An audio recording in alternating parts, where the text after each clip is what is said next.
하나님 아버지, 오늘도 주님 앞에 머리 숙여 기도합니다. 우리가 주님께 간구할 때 주님과 대화하는 즐거움을 맛보게 하옵소서.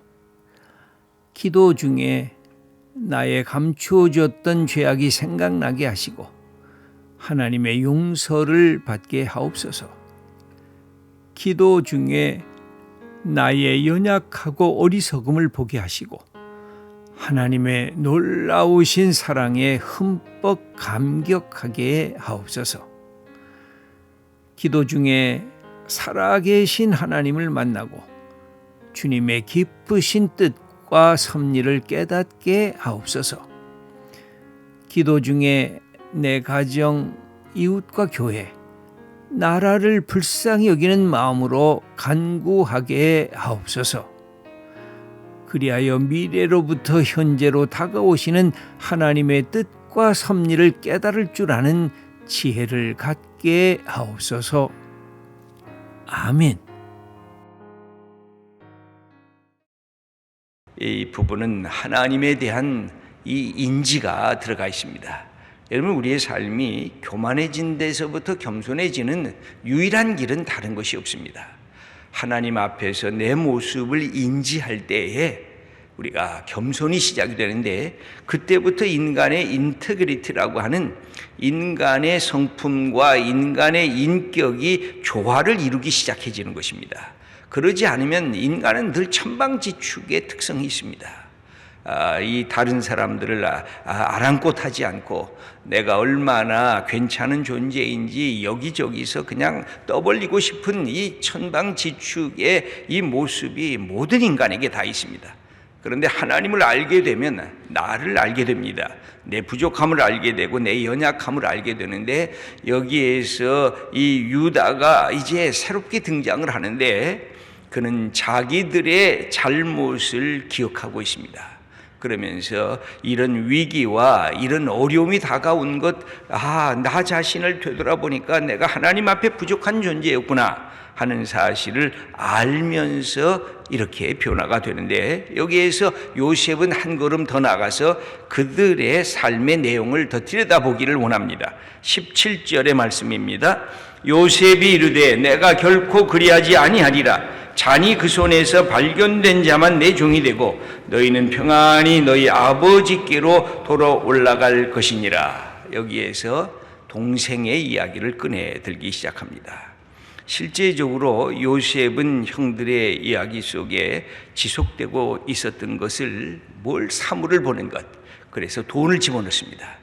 그래서 돈을 집어넣고 이들이 갔다가 다시 돌아왔을 때 그 돈을, 우리는 돈을 본 적이 없는데요, 이제 새로 살려고 하는데요, 그렇게 말하지 않고 자기네들의 이 자루 속에 들어져 있는 그 돈을 더하기, 새롭게 또 곡식을 살 돈을 추가해서 곱제를 갖고 왔습니다. 바로 거기에서 이들의 정직성이 1차적으로 판단이 됩니다.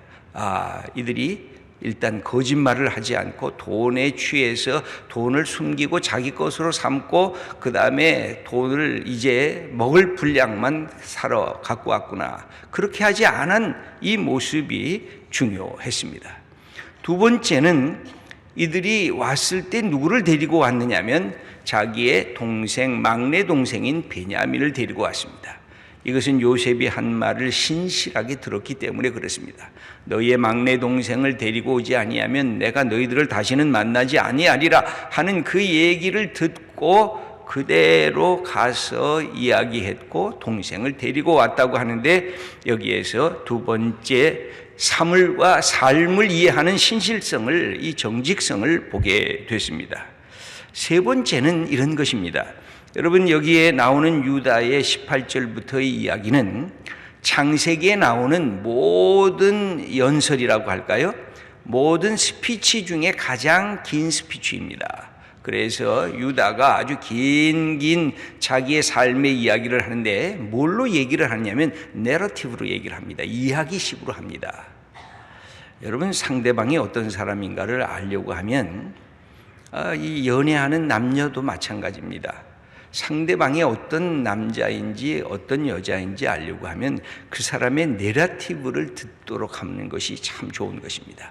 그 사람의 삶의 이야기, 나는 어디에서 어릴 때 보냈고, 나는 어떤 일 때문에 슬퍼했고, 나는 어떤 일 때문에 기뻐했고, 나는 어떤 일 때문에 감사했고, 그 사람의 이야기를, 이 신앙의 이야기를 이렇게 들어보면 그 사람이 어떤 삶의 과정을 지켜왔는지를 알 수가 있습니다.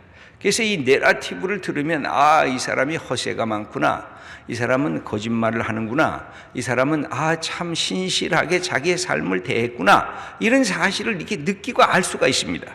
여기에서 유다가 긴 이야기를 하는데 놀랍게도 요셉이 다 알지 못했던 아버지와의 관계성 속에서의 이야기를 쭉 이렇게 스토리로 우리들이 집에 갔습니다. 집에 가서 돈이 이렇게 곱절이 들어온 것이 있어서 깜짝 놀라서 아버지에게 얘기했더니 아버지도 걱정을 하셨고, 아버지의 아들, 막내 아들을 데리고 오지 아니하면 안 되겠다 그랬더니 아버지가 막 화를 냈고, 이런 이야기를 스토리를 쭉 얘기하는 것을 요셉이 들으면서 요셉의 마음이 깊은 감동을 받게 됩니다. 사물에 대한 이야기, 이 삶에 대한 이야기를 통해서 우리의 형들이 지금 바뀌어졌구나, 형들이 옛날 형이 아니구나 하는 사실을 알게 됩니다.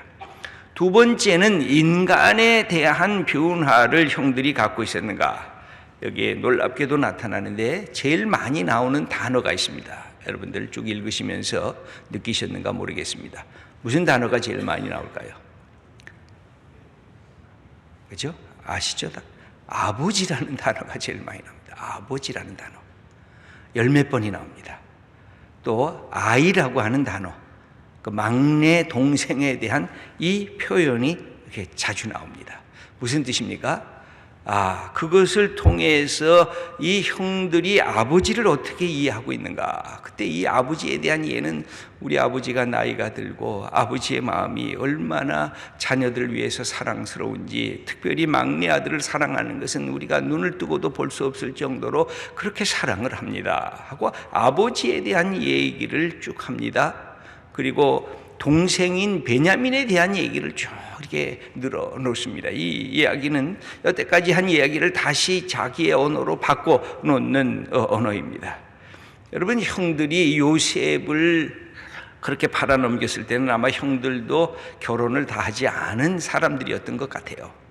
그런데 결혼을 해보고 아이를 낳아보니까 아버지가 되는 것이 얼마나 큰 것인지, 아버지가 되는 것이 얼마나 사랑해야 되는지, 아버지가 되는 것이 얼마나 긍휼을 베풀어야 되는지, 자기들도 자녀를 낳은 아버지가 되어 보니까 누구의 마음을 알게 됐냐면 아버지 야곱의 마음을 알게 됐습니다. 여러분, 우리가 그렇지 않습니까?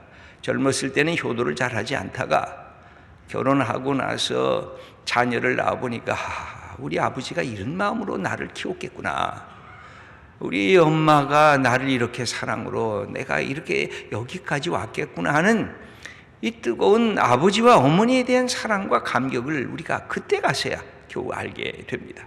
그래서 여기 보면 유다의 이 쭉 연설을 보면 아버지에 대한 사랑, 그리고 아버지와 아들 베냐민이 함께 묶여졌던 사랑을 깊이 절절히 깨닫고 있습니다. 옛날 같으면 이 베냐민의 자루에서 돈더미와 은잔이 나왔다고 하면 저놈이 못됐구나, 베냐민, 야 이놈아, 너 때문에 우리가 모두가 다 이 모양이 됐다 하고 베냐민에게 모든 책임을, 덤텅이를 씌우고 그를 비난할 텐데 여기에 그렇지 않았다는 것입니다. 우리가 다 함께, 다 죄가 있고 우리가 다 함께 이렇게 나가야 되겠다 그러면서 여기에 그 말씀이 있는데 여기 한번 읽어 보도록 하겠습니다. 30절의 말씀을 읽어보겠습니다.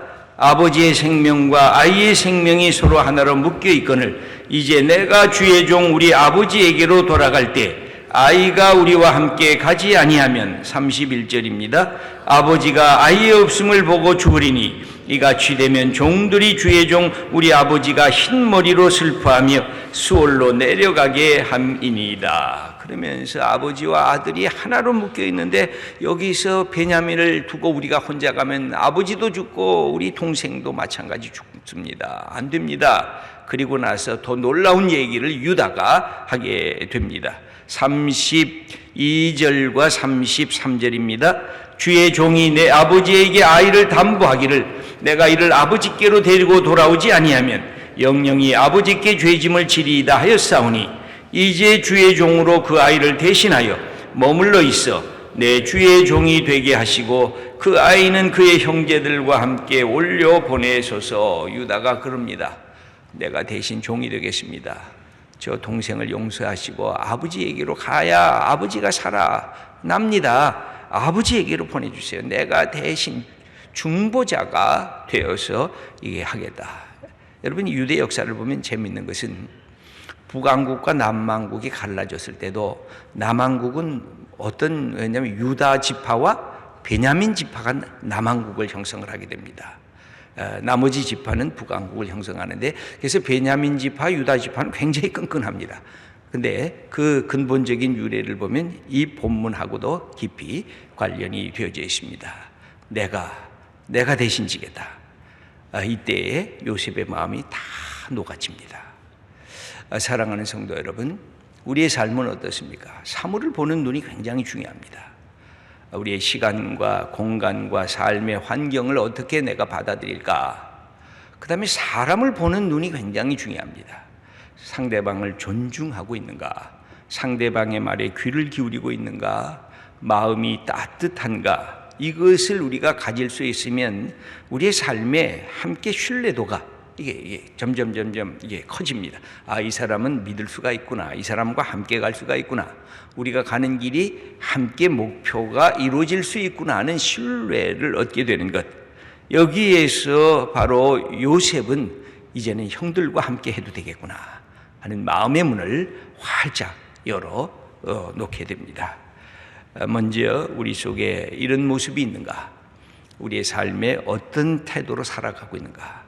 여러분, 우리에게 이런 요셉의 지혜, 요셉의 결단, 요셉의 용기가 우리에게도 필요합니다.